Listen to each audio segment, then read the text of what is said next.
नमस्ते। तो कल आपने 34 नंबर क्वेश्चन तक हम लोगों ने कर लिया था, आज 35वां नंबर है। तो ये किस चीज़ के बारे में बोल रहा है कि लॉ ऑफ इनहेरिटेंस मेंडल के बारे में कौन सा स्टेटमेंट। तो law of segregation state that the two allele for a trait separate during the gamete formation so each gamete carries one allele. ठीक है, तो क्या लग रहा है आपको, ये पहला स्टेटमेंट सही है? तो बिल्कुल सही है। ठीक है, एक बार में एक अलग अलग सेग्रेट करेगा। ठीक है, the law of independent assortment hold true for all gene regardless of their chromosomal location. नहीं, सब जीन के लिए नहीं होता है ना, सब जीन के लिए कैसे हो रहा है? ठीक है ना, लॉ ऑफ इंडिपेंडेंट असॉर्टमेंट जो है वो जीन लोकेट होगा जो डिफरेंट क्रोमोजोम की, उसकी बात करेगा ना, क्योंकि जीन जो सेम क्रोमोजोम पे होगा, आपको मैंने बताया था ना, वो लिंक्ड जीन लिंकेज शो करेगा, डिफरेंट क्रोमोजोम का होगा, ये इंडिपेंडेंटली निकलेगा। अरे नाम में ही है लॉ ऑफ इंडिपेंडेंट असॉर्टमेंट, तो डिफरेंट क्रोमोजोम पे होगा तभी तो वो अलग अलग करके निकलेगा, जबकि लिंक्ड जीन में वो सेम क्रोमोजोम पे होगा। ठीक है, तो इसका मतलब ये हो गया गलत, ये हो गया सही। और इनकम्प्लीट डोमिनेंस का एग्जांपल स्नैपड्रैगन प्लांट बताया था, तो ये सही ये सही।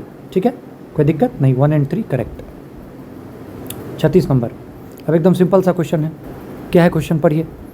Body is thrown vertically upward with an initial velocity, U की वैल्यू 20 दे रखी है, जी की वैल्यू दे रखी है 10, हाइट पूछ रहा है। अब आपको तुरंत दिमाग में चाहिए, अच्छा कौन सा ऐसा फॉर्मूला है, यू भी है तो v square minus u square बराबर 2gh, वी स्क्वायर निकालना है। ठीक है, तो मैक्सिमम हाइट पे क्या हो जाएगा, वी 0 हो जाएगा। अरे मैक्सिमम हाइट पे फाइनल वेलोसिटी क्या हो जाएगी, 0 हो जाएगी, तो बराबर क्या हो जाएगा, तो हम लोग देखेंगे तो यू स्क्वायर बराबर क्या हो जाएगा, ये यहाँ पे हो जाएगा यू स्क्वायर बराबर 2g। ठीक, यहाँ से फिर से अच्छे से फ्रेश करके लिख देता हूँ। हमने क्या पढ़ा, v square minus u square बराबर 2gh, हाइट भी आ गया, तो ये हो गया 0। ठीक, ये 0 हो गया। तो अगर इधर हम इसको लेके जा रहे हैं तो यू स्क्वायर प्लस 2gh ये वैल्यू आ रही थी। अब यहाँ से हमको क्या निकालना है, h निकालना है। ठीक है ना, हमको क्या निकालना है, h निकालना है। कोई दिक्कत नहीं, बोलिए कोई दिक्कत, समझ में आ रहा है? तो यू स्क्वायर बाय 2g हो जाएगा। ठीक है ना, h बराबर, क्योंकि ये यहाँ पे था, यहाँ से देखिए v square minus u square, तो ये 0 हो गया, तो इसको इधर लेके आएंगे तो यू स्क्वायर बराबर 2gh, h बराबर यू स्क्वायर बाय 2g, यहाँ से आ गया।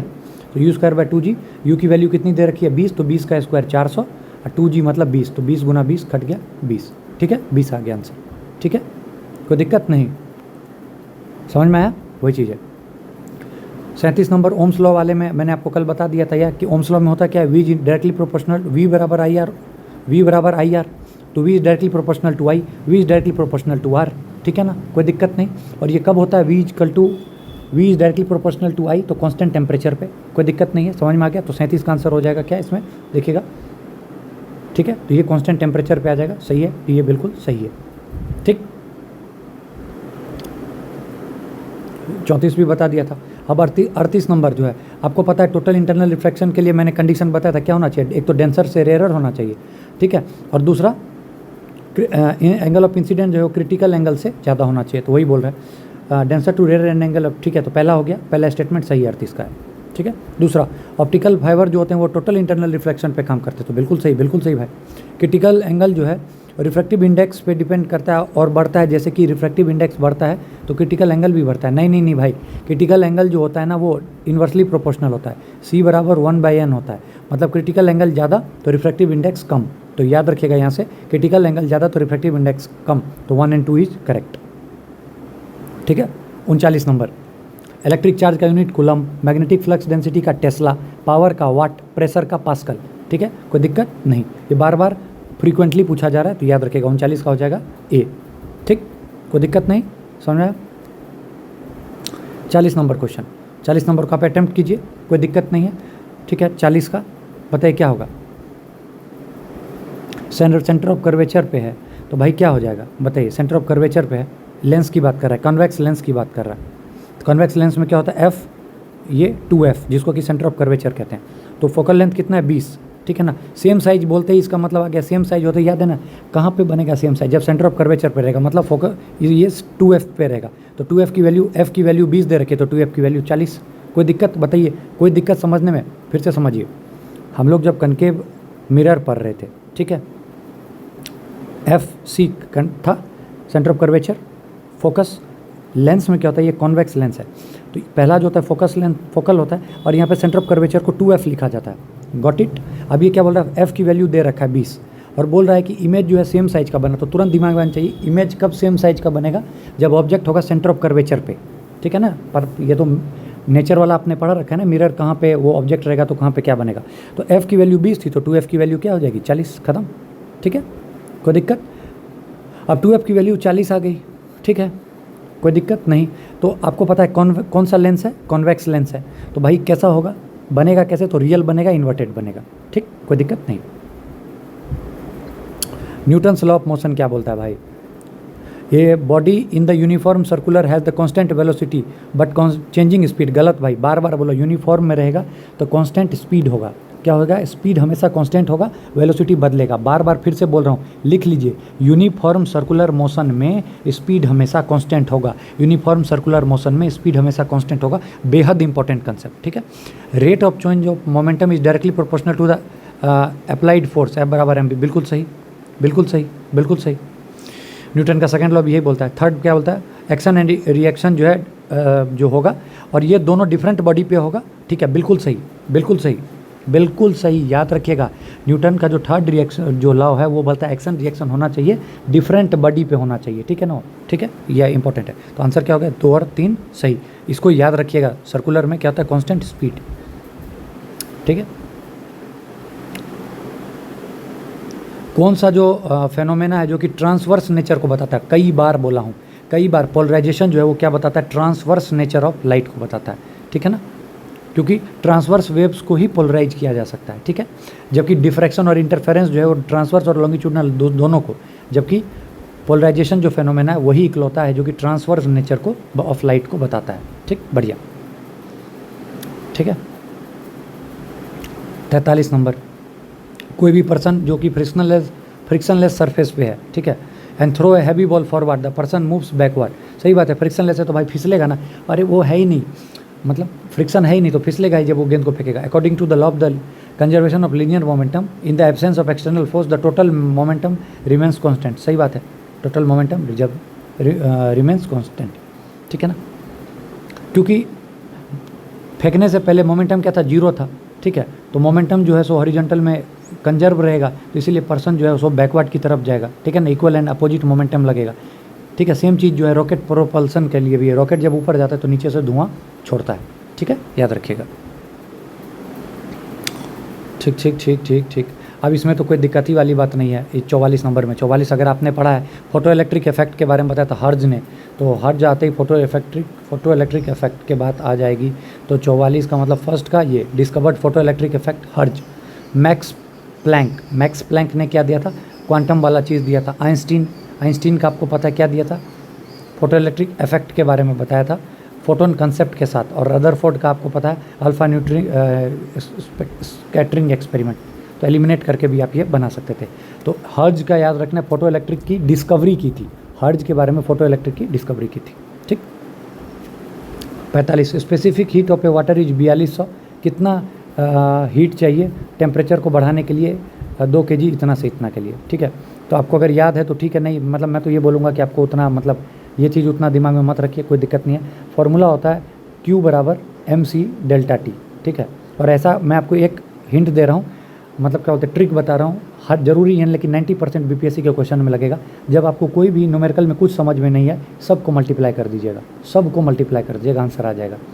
ये मतलब एक्सपेरिमेंटली प्रूव है कि अगर आप ऐसा करते हैं तो आपका जो है सो काम आसानी से बन जाएगा, ठीक है। अब देखिए टेम्परेचर का यहाँ से यहाँ बदला तो इसको घटा लीजिएगा और सबको गुना कर दिए, 42 दूनी 84 और 84 गुना 50, तो 84 गुना 50 कितना हो जाएगा, 84 गुना 50 लास्ट में 420 आएगा। तो 420 वाला कोई ऑप्शन है क्या, हाँ तो 420 वाला ऑप्शन है, यही आंसर है, ठीक है।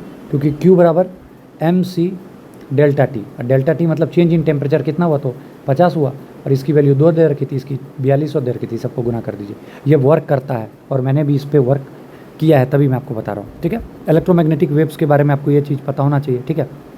ये क्या होते हैं, सेल्फ प्रोपैगेटिंग वेव्स होते हैं, इसको कोई भी मीडियम नहीं चाहिए, वो वैक्यूम में फ्रीली करते हैं, ठीक है, याद रखिएगा, ठीक है।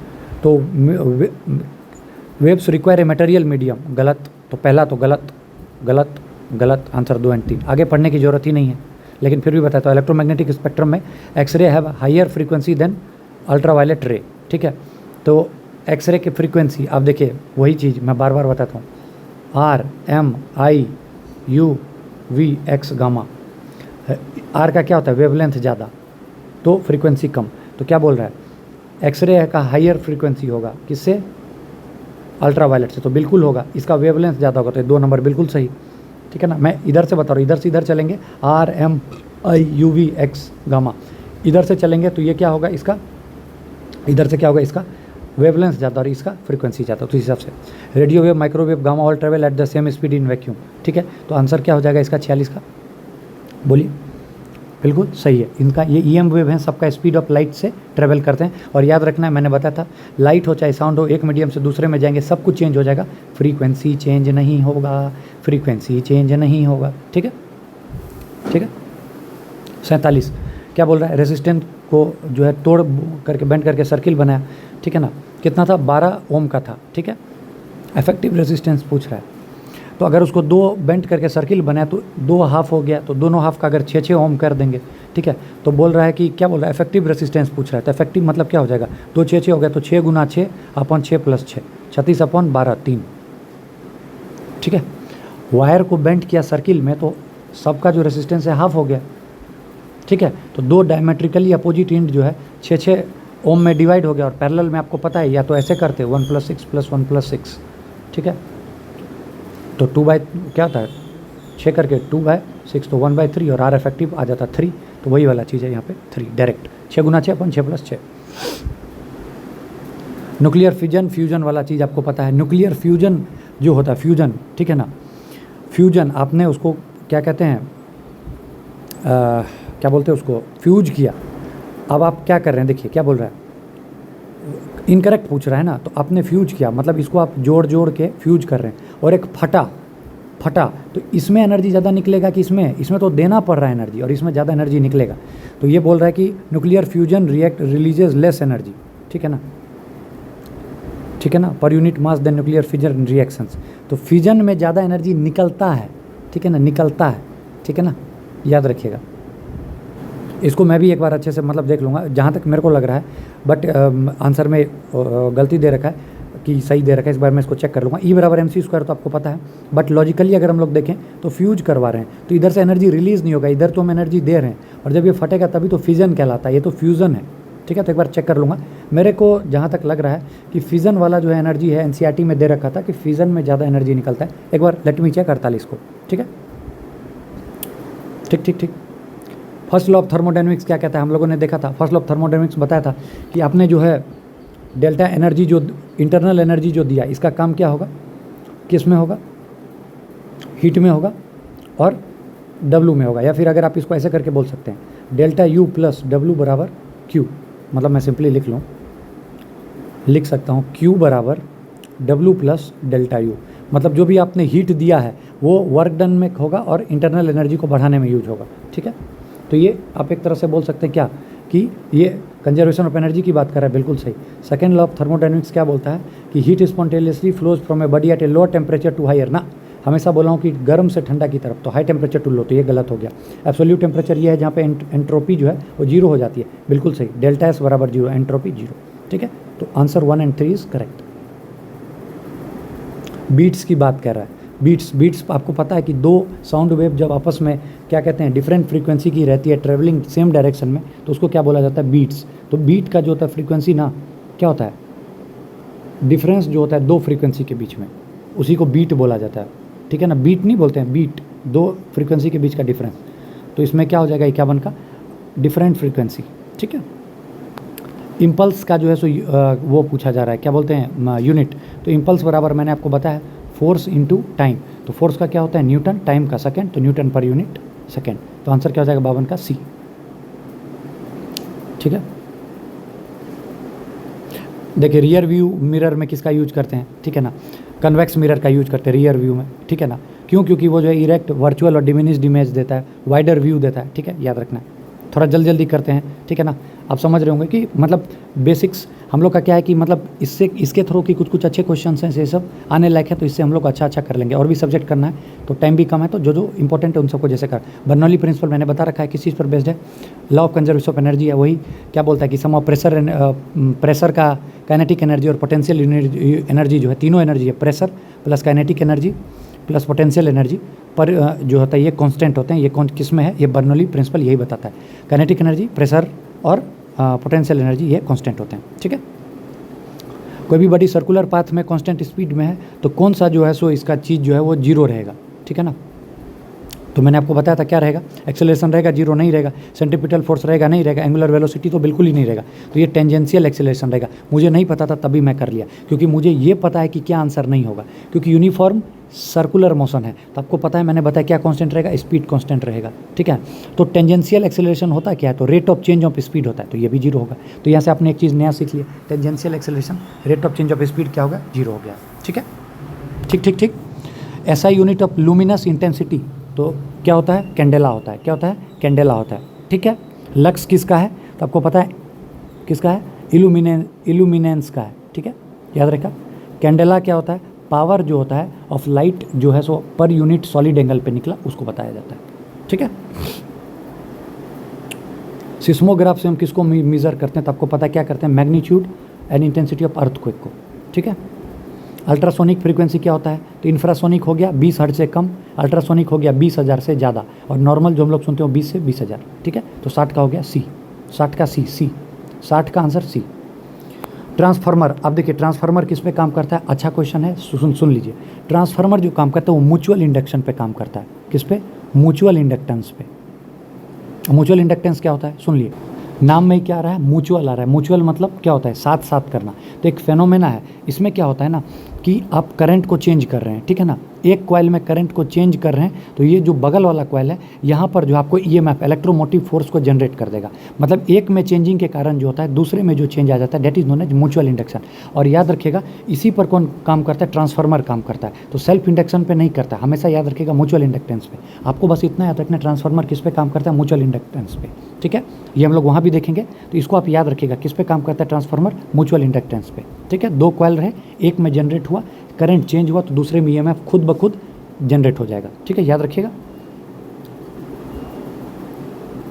अब देखिए यहाँ पे एक वर्ड आ गया रेजोनेंस। रेजोनेंस मतलब क्या होता है, कोटा वगैरह जाइएगा तो वहाँ पे कोचिंग का भी नाम है रेजोनेंस, ठीक है ना। रेजोनेंस इफेक्ट बोला जाता है, ठीक है। क्या बोला जाता है, रेजोनेंस इफेक्ट। अब रेजोनेंस होता क्या है कि जब मैचिंग होगी, ठीक है ना, रेजोनेंस मतलब क्या हो गया कि मैचिंग होगी। जब फ्रीक्वेंसी मतलब क्या हो जाएगा, सेम जो होता है, मतलब क्या बोलेगा कि मैचिंग होगा, ठीक है ना, नेचुरल फ्रीक्वेंसी के साथ जो उसका मैचिंग हो जाएगा, दैट इज़ नोन एज क्या होता है, रेजोनेंस, ठीक है। एक फिनोमेना जहाँ पे फिजिकल सिस्टम जो वाइब्रेशन वगैरह होगा या ऑसिलेशन होगा, ठीक है ना, तो वो क्या बोलते हैं उसको मैच कर जाएगा अपने नेचुरल फ्रीक्वेंसी से। तो याद रखना, मतलब x बराबर जैसे y बोलिएगा तो that is known as resonance frequency, ठीक है ना। ये बहुत इंपॉर्टेंट है, याद रखिएगा।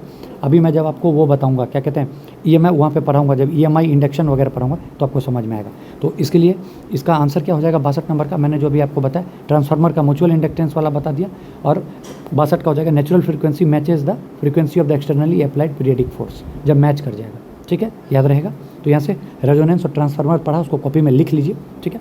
अब फिर मैंने आपको हाइड्रोलिक ब्रेक्स और हाइड्रोलिक लिफ्ट के बारे में बताया था, किस पे काम करता है, पास्कल्स लॉ पे। किस पे, पास्कल्स लॉ पे, ठीक है। पास्कल्स लॉ क्या बोलता है कि प्रेशर जो है जो अप्लाइड किया गया है फ्लूइड में, वो सभी डायरेक्शन में जो होता है क्या हो जाएगा, सिमिलर होगा, ठीक है, कोई दिक्कत नहीं, ठीक है। Photo electric effect could not be explained by the wave nature of the light, ठीक है।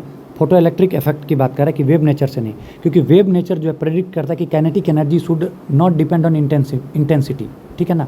और ये पाया गया था बस फ्रीक्वेंसी पे, इंटेंसिटी पे नहीं। तो आइंस्टीन ने जो वही दिया था E बराबर h म्यू वाला, ठीक है, ठीक है, E बराबर h म्यू, ठीक है, या फिर बताया ना hc by lambda, energy is inversely proportional to lambda या डायरेक्टली प्रोपोर्शनल टू फ्रीक्वेंसी। तो वही चीज़ बोल रहा है कि फोटो इलेक्ट्रिक इफेक्ट जो है, ठीक है, उसको एक्सप्लेन किया गया था पार्टिकल थ्योरी से, ना कि वेव थ्योरी से।